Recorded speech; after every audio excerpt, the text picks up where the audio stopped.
धन्यवाद सभापति जी। वर्ष 2025-26 के लिए रेल मंत्रालय की अनुदान मांगों पर चर्चा में आपने मुझे मेरी बात रखने का मौका दिया और अच्छी बात यह है कि माननीय मंत्री जी भी यहां मौजूद हैं।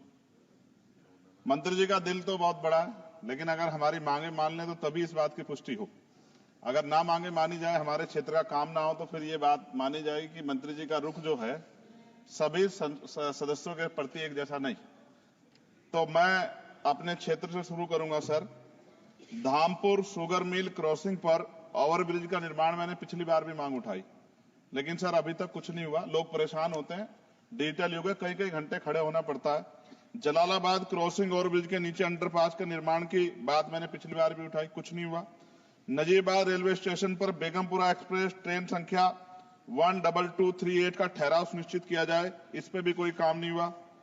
साथ साथ सर नजीबाबाद माल गोदाम पर ओवरब्रिज का निर्माण कराया जाए और उसको प्लेटफार्म को बढ़ाया जाए, क्योंकि वो मैंने पिछली बार बताया था कि महिलाओं को प्लेटफार्म से पिछली तरफ जब ट्रेन रुकते उतरना पड़ता है, वो सुरक्षित एरिया नहीं है। उसके साथ साथ नगीना बाईपास बिजनौर फाटक पर ओवरब्रिज का निर्माण कराया जाए। धामपुर जेतरा क्रॉसिंग पर ओवरब्रिज का निर्माण कराया जाए। शेवरा से नूरपुर क्रॉसिंग पर ओवरब्रिज का निर्माण कराया जाए। हम देखिए बुलेट ट्रेन, वंदे भारत और बहुत आगे निकल चुके हैं, लेकिन अभी भी इतने, मैंने आपको बताया कि मेरे लोकसभा क्षेत्र में इतनी जगह पर ये क्रॉसिंग जो है वो पुराने बने हुए हैं। उनकी वजह से जो है ना अंडरपास है ना ओवरब्रिज है, जिसकी वजह से काफी देर लोगों का समय नष्ट होता है। समय एक ऐसी चीज है दोबारा नहीं आता। सहसपुर रेलवे स्टेशन जगह है मेवा नवादा पर देहरादून एक्सप्रेस ट्रेन संख्या 14113 का ठहराव सुनिश्चित किया जाए, क्योंकि वहां से बहुत सारे लोग जो हैं वो यात्रा करते हैं। सहसपुर रेलवे स्टेशन पर सफदरजंग एक्सप्रेस ट्रेन संख्या 14114 का ठहराव सुनिश्चित किया जाए। नजीबाबाद से मुंबई के लिए ट्रेन मैंने पिछली बार भी सर ये मांग की थी आपके सामने। साथ साथ सर रेलवे स्टेशन जो है हमारे क्षेत्र के, उनकी हालत बड़ी खराब है। एक दो पे आपने काम कराया, मगर मेरी मांग ये है कि सभी रेलवे स्टेशन कायाकल्प कराए जाए, उनमें उनका जो है जीर्णोद्धार हो, कि सुंदरता वो सुंदर लगे देख के।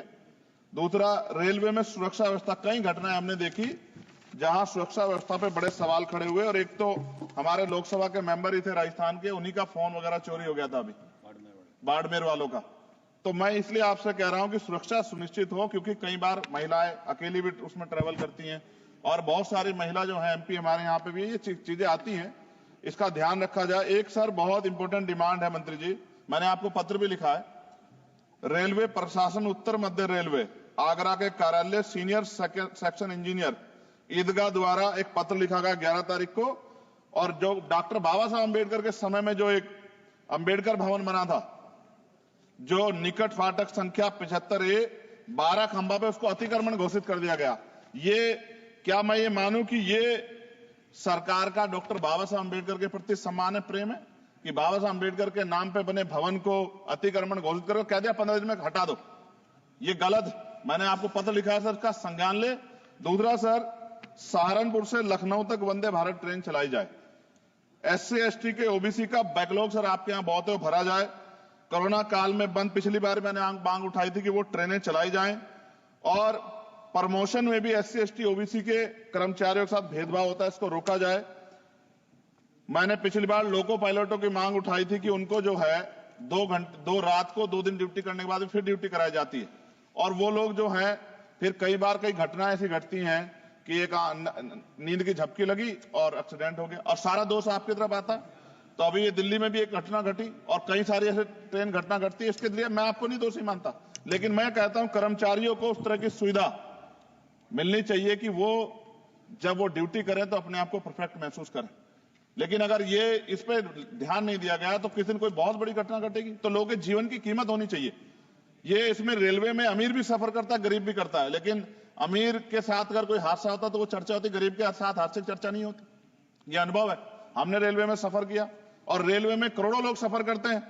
कई बार मैंने जो है ऐसी परिस्थितियों में सफर किया जब बहुत पुराने समय में, लेकिन मैं धन्यवाद करूंगा रेलवे का कि रेलवे ने हमेशा जो है अपनी जिम्मेदारियों को समझा, चाहे सरकार किसी की भी रही हो। लेकिन मंत्री जी, आपकी कोशिशों की मैं सराहना करता हूं, लेकिन आप ये देखिए पर्याप्त नहीं है कोशिशें। जब बदलाव नहीं हो रहा, लोगों को सुविधा नहीं मिल रही है, उस तरह की चीजें नहीं आ रही है, तो ये पर्याप्त नहीं है। मैं सभापति जी खत्म करूंगा। एक आउटसोर्सिंग रेलवे में बहुत हो रही है सर, और आउटसोर्सिंग की वजह से SC ST OBC और अब EVS EWS के बच्चों को जो है आरक्षण का लाभ नहीं मिलता। आप चेक करा लो, करोड़ों लाखों नौकरियां होंगी उस पे, ठेकेदारी पे, आउटसोर्सिंग पे। और जब सरकार कहती है सबका साथ सबका विकास, तो आप मेरा ये सवाल है कि जब इन लाखों नौकरियों में रिजर्वेशन का पालन नहीं हो रहा, जबकि DOPT गाइडलाइन है, तो फिर मैं क्यों ना मानूं कि सरकार नहीं चाहती कि SC ST OBC और EWS जो हैं, जो सामान्य जाति गरीब बच्चे, उनको जो आरक्षण के लाभ से वंचित करने का काम सरकार कर रही है, ये क्या सही है? तो मंत्री जी, मैं उम्मीद करूंगा कि जब आप अपनी बात रखेंगे और जवाब देंगे, तो आप इन सवालों का भी जवाब देंगे कि इन क्षेत्रों में हमारे सर सभापति जी, मेरे क्षेत्र के लोग भी टैक्स देते हैं ना, हमारे भी हक बैठता कि सरकार के लोगों का काम होगा, सिर्फ हमारे लोगों का काम नहीं होगा जहां से हम जीत के आए। अगर उन क्षेत्रों में काम नहीं होगा तो फिर ये क्यों ना कहा जाए कि सरकार जो है भेदभाव कर रही। इसलिए मैं माननीय मंत्री से मांग करूंगा, एक मांग इन्होंने मेरी पूरी भी की थी पिछली बार, जब बेगमपुरा ट्रेन में सफाई की व्यवस्था करा के इन्होंने दी थी, मैं इसके लिए धन्यवाद करता हूं। जी समाप्त कीजिए आप। जी समाप्त कर रहा हूं। मगर मैं मंत्री जी से कह रहा हूं कि सर, हमारे यहाँ जो समस्याएं जो ये जेन्युइन समस्याएं, हम इनसे दिन रोज 2-4 होते हैं, और जनता हमसे उम्मीद करती है कि हम इस बात को उठाएंगे तो उसका, मगर मुझे यह भी जवाब दे दीजिएगा कि ये जो उठाई जाती है इसका कोई फर्क भी पड़ता है, सरकार पे नहीं पड़ता, या सरकार सिर्फ इसको, सर मैं खत्म कर रहा हूं सर, लास्ट ही सेकंड में खत्म कर दूंगा। जो मांग हम यहाँ उठाते हैं, क्या इन पे कोई अमल होता है, नहीं होता है, या ये सिर्फ इसलिए कि भाई चलो उन्होंने उठा दी और बस खत्म होगी बात? ऐसा ना कीजिए सर, अगर ऐसा करेंगे तो ये व्यवस्था अच्छी नहीं है। मैं आपका धन्यवाद दूंगा सभापति जी, और मंत्री से आग्रह करूंगा कि हमारी मांग को माना जाए। धन्यवाद।